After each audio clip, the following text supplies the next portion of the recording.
The wind howls across a frozen Scandinavian plain. Snow moves sideways. Skin burns within seconds. Your breath turns white, then vanishes into the dark. The temperature sinks to -40. No power lines, no glass windows, no furnace humming in the background. Just earth, timber, fire, and survival. Now cut to a modern suburban street during a winter blackout. The grid fails. Streetlights die. Inside neat houses wrapped in drywall and fiberglass, the heat drains fast. Pipes burst, and thermostats go blank. Families pile on blankets, watching their breath fog in living rooms built to feel permanent. Within hours, comfort turns fragile. So here is the question no one likes to ask. How did Viking families endure brutal Arctic winters inside turf houses without electricity, gas, or foam insulation, while many modern homes become unlivable after a single night without power? Picture a Viking longhouse, low profile against the wind, walls carved into earth, thick layers of sod stacked like living bricks, firelight flickering along wooden beams, animals sheltered nearby, their body heat rising, people gathered close, heat captured, not wasted, community as climate control. This was not primitive luck, it was physics. Turf walls acted as thermal mass, absorbing heat from the central hearth and releasing it slowly. Dense sod provided natural insulation. Studies from Norwegian and Icelandic universities examining reconstructed turf houses show remarkably stable indoor temperatures, even during extreme cold. Some models demonstrate energy efficiency that rivals modern insulated cabins when designed correctly. Earth and grass working with thermodynamics. Now look at many modern builds.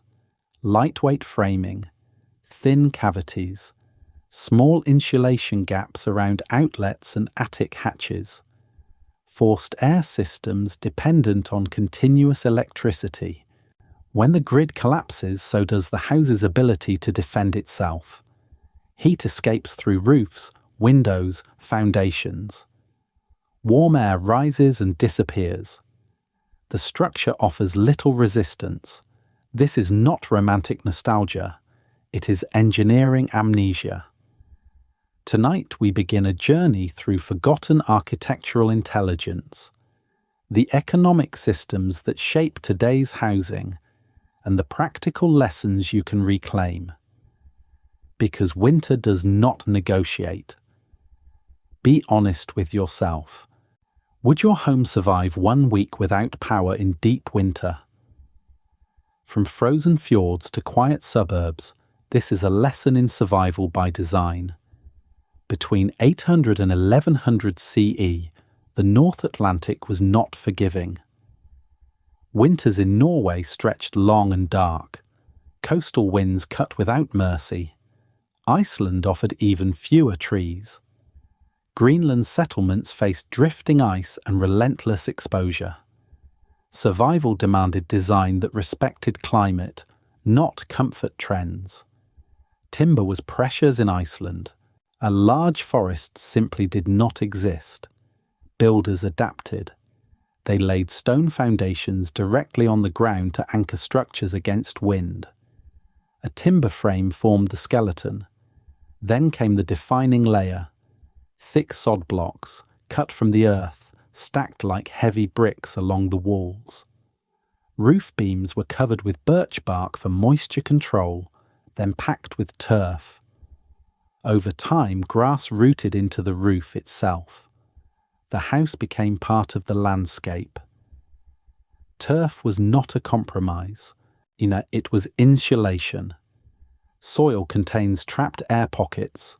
Those pockets slow heat transfer. Dense sod also blocked wind penetration better than thin wooden planks. Most importantly, it was available. In a treeless region, the ground itself became the wall. Archaeology confirms this was deliberate engineering. Excavations at Stong in Iceland reveal thick turf walls sometimes exceeding 1 metre. The University of Iceland has studied reconstructed turf houses and measured indoor temperatures during winter conditions. Results show stable interior climates when a hearth is maintained, with reduced heat loss compared to lightweight modern cabins of similar size. Thermal mass absorbed warmth from fire and released it gradually. Inside, families did not scatter into separate rooms. Extended households shared one main hall. Fewer partitions meant fewer cold surfaces. Shared body heat mattered. 10 people in one insulated space require less fuel per person than 10 isolated rooms. This was energy efficiency without spreadsheets. The hearth sat at the centre. Fire provided light, cooking and heat. Smoke rose towards roof openings called louvre vents. It did not fully escape at once. A layer of warm smoke gathered beneath the roof, slowing heat loss and creating a primitive but effective thermal barrier. The air was smoky, yes, but warmth stayed inside the envelope.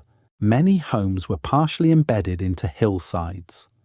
Earth along the outer wall blocked wind and stabilized temperature swings. Soil maintains a more constant temperature than open air. That buffering reduced extreme indoor drops during blizzards. Now compare that to many modern houses. Multiple bedrooms, hallways, high ceilings, large unused spaces still heated to the same level. When power fails, each room becomes a separate thermal liability. Air moves freely upward and outward. Walls are thin.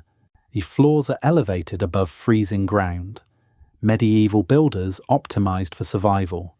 Not resale value, not curb appeal, not open concept trends. Every material served a thermal purpose. Every design choice answered a climate threat. Imagine lying under thick wool blankets beneath a living grass roof. Outside, wind drives snow sideways. Inside, fire glows. The air remains steady. The structure does its job. What looks primitive from a distance reveals climate-adaptive intelligence up close. The architects of the North were not kings or distant officials. They were local builders, farmers, craftsmen, families who understood wind patterns, soil types, and seasonal light because they lived inside them. Knowledge moved from parent to child by demonstration, not blueprints. If a wall failed, you felt it that winter. Mistakes carried consequences measured in frostbite. There was no centralized housing authority issuing standardized designs across Iceland or Norway.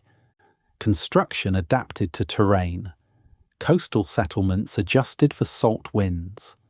Inland valleys modified for snow load. This was decentralized intelligence shaped by climate pressure. Now shift to the modern construction industry. Today, housing is influenced by developers balancing budgets, material suppliers pushing products, mortgage lenders structuring long-term debt, and energy utilities selling continuous power. Decisions flow through contracts and codes.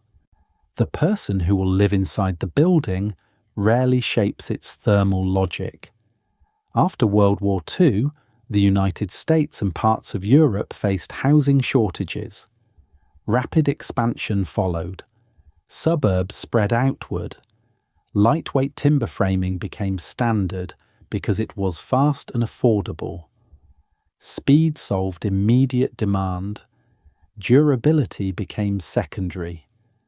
Standardization replaced regional adaptation. Academic research has examined the consequences. There's studies from institutions including MIT have documented building envelope failures especially thermal bridging. Thermal bridging occurs when heat bypasses insulation through structural elements like wooden studs or metal fasteners. Even small gaps reduce overall performance.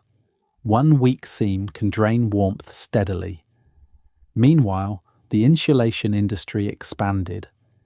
Fiberglass bats, foam boards, spray foams, marketed as advanced solutions, effective in theory, but performance depends on perfect installation.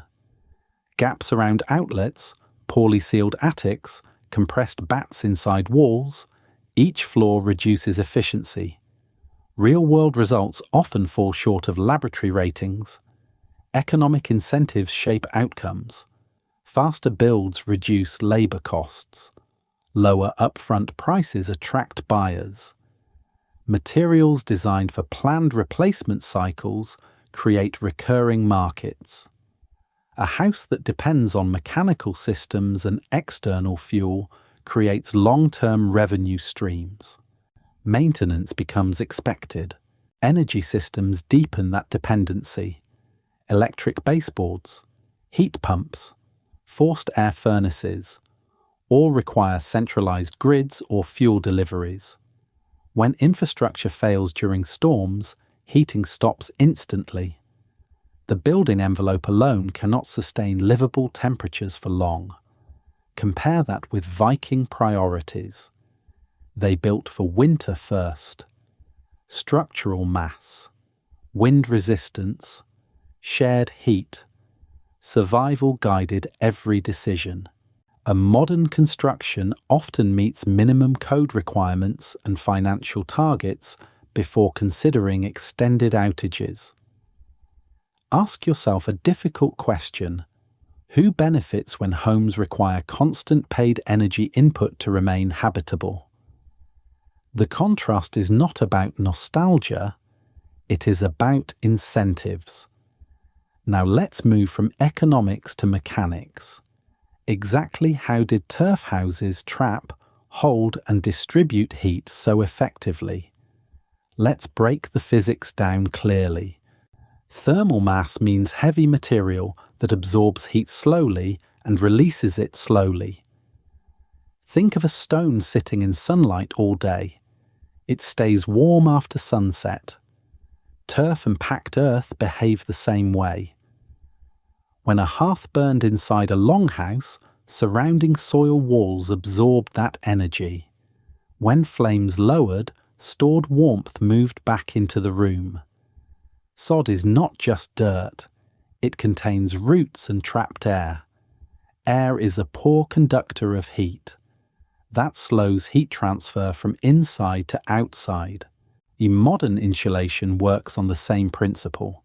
Vikings used the ground itself. Wall thickness mattered.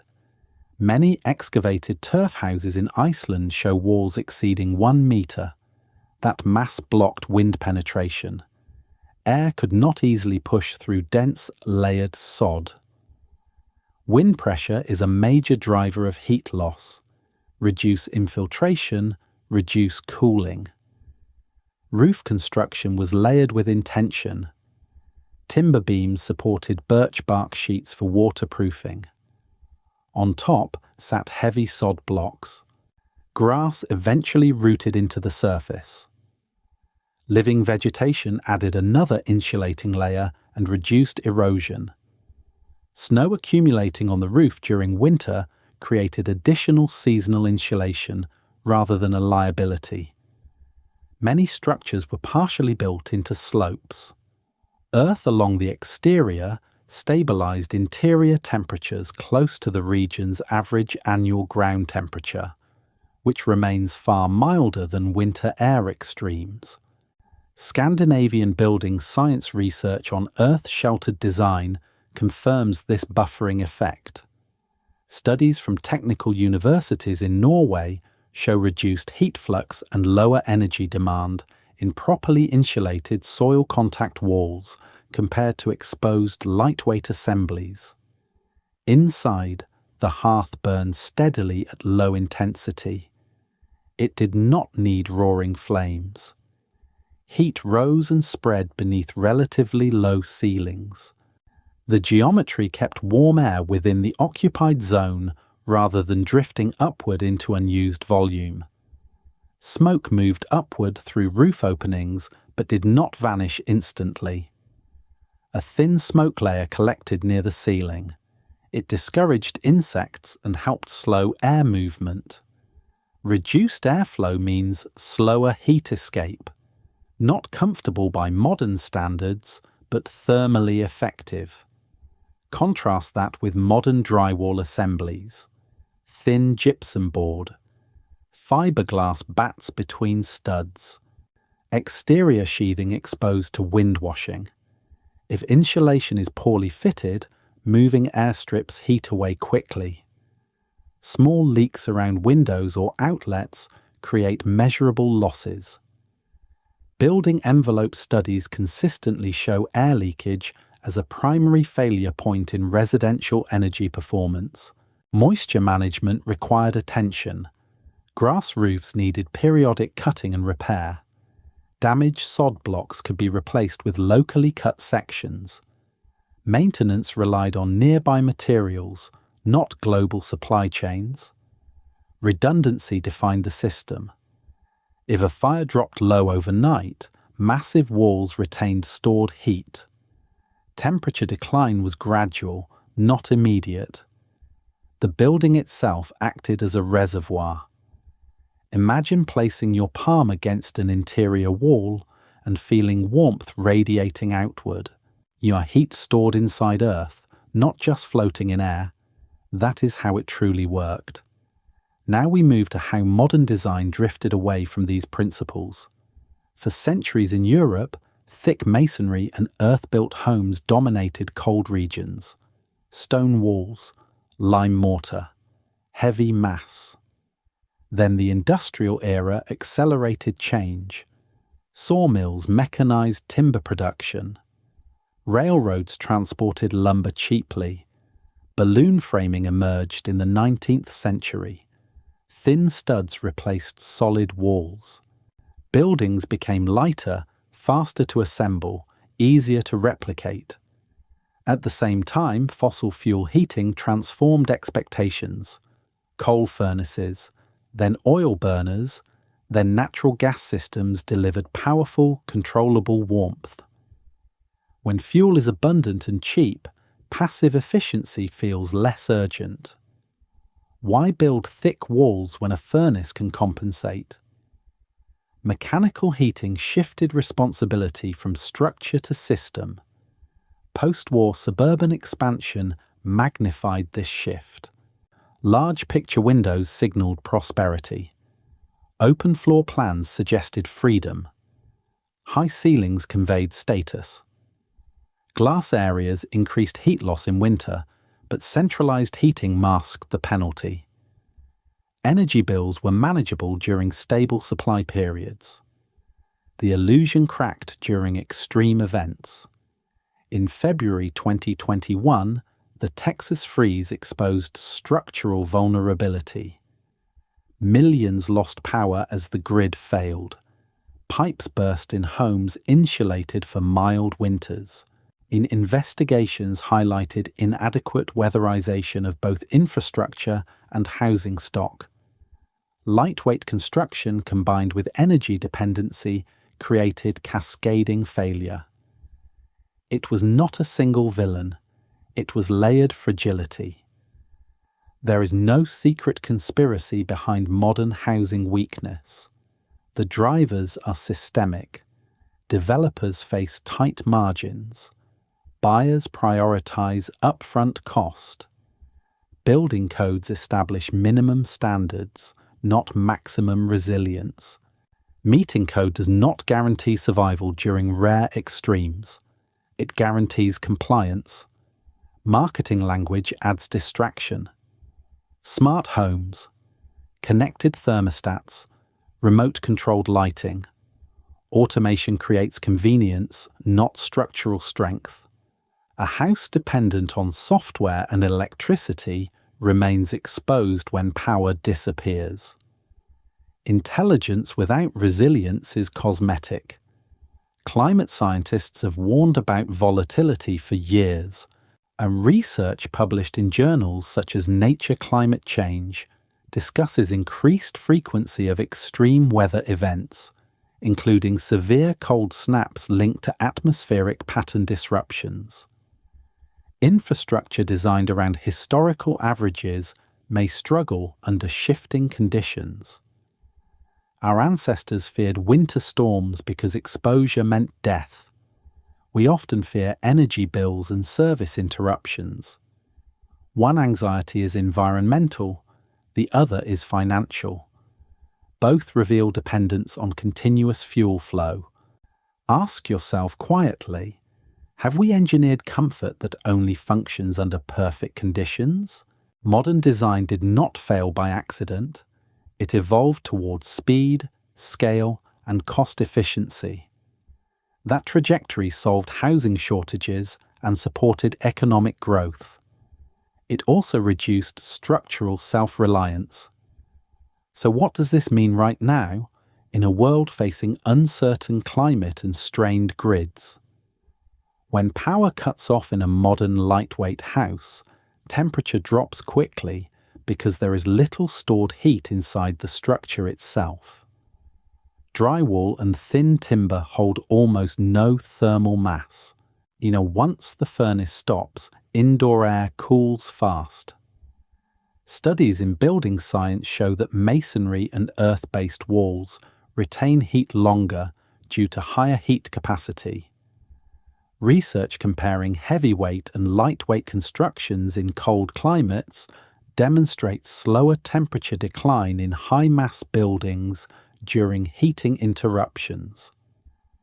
This difference matters during outages. The International Energy Agency has reported increasing winter electricity demand as heating systems shift toward electrification. At the same time, extreme weather events strain grids beyond designed capacity. When supply falters, homes dependent on electric systems lose their primary heat source instantly. Rising heating costs add pressure. The US Energy Information Administration and Eurostat both document increasing household energy expenditures in recent years. Energy poverty, defined as inability to maintain adequate indoor temperature, affects millions across Europe and North America. Cold homes are not rare anomalies. They are a measurable social issue. So what can you do without rebuilding your house from scratch? Start with air sealing. Identify drafts around windows, doors, attic hatches, and electrical outlets. Use weather stripping and sealant to block unwanted airflow. Air leakage accounts for significant heat loss in many homes. Add interior thermal mass where possible. Exposed brick walls, stone features, even masonry heaters store warmth from daytime heating and release it gradually. You can also use dense materials such as tile or concrete in sunlit areas to capture passive solar gain. Upgrade insulation strategically. Focus on attics first. Heat rises. Increasing attic insulation depth often delivers strong returns. Ensure insulation is properly installed without compression or gaps. Consider landscape design. Unearth berms against exterior walls reduce wind exposure. Dense shrubs or tree lines positioned as windbreaks lower convective heat loss. Viking settlements chose sheltered sites for a reason. You can apply the same logic to your property. Plan beyond the individual home. Coordinate with neighbours for outage preparedness. Share backup heating strategies. Identify vulnerable residents. Community resilience reduces risk for everyone. This is not about recreating turf houses. It is about reclaiming principles: thermal mass, air control, wind protection, shared planning. Ancient knowledge adapts. It does not belong to the past. Ask yourself honestly, What one upgrade could you make this year to reduce dependence and increase winter stability? Because the next storm will not ask whether you are ready. Here is the central truth. Viking turf houses worked because they respected physics. They respected climate. They respected limits. Heavy walls stored heat. Thick sod slowed wind. Shared space reduced fuel demand. Nothing inside those homes fought against nature. Everything cooperated with it. Resilience is not about adding more devices. It is about aligning structure with environment. Technology can support that goal. It cannot replace it. A thermostat does not create thermal mass. A smart app does not stop air leakage. Design does. Look at the contrast clearly. A grass roof that grows from the earth versus drywall that depends on continuous heating. A communal hall concentrating warmth versus multiple isolated rooms losing it. One system assumes winter will test it. The other assumes the grid will protect it. We have optimized for average days. Mild temperatures, stable supply, predictable seasons. But climate does not promise averages.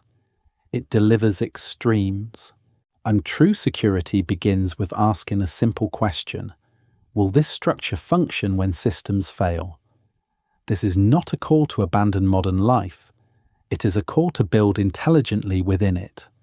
Use insulation well. Add mass where possible. Choose sites and landscaping that block wind. Think in terms of retention, not just production. Shift your mindset from comfort convenience to structural endurance. Now I want to hear from you. What climate zone do you live in? What type of home are you in right now? Brick, timber, apartment, rural house. Share this with someone planning to build or renovate. These decisions last decades. Remember this calmly and clearly. The past is not primitive, it is practical.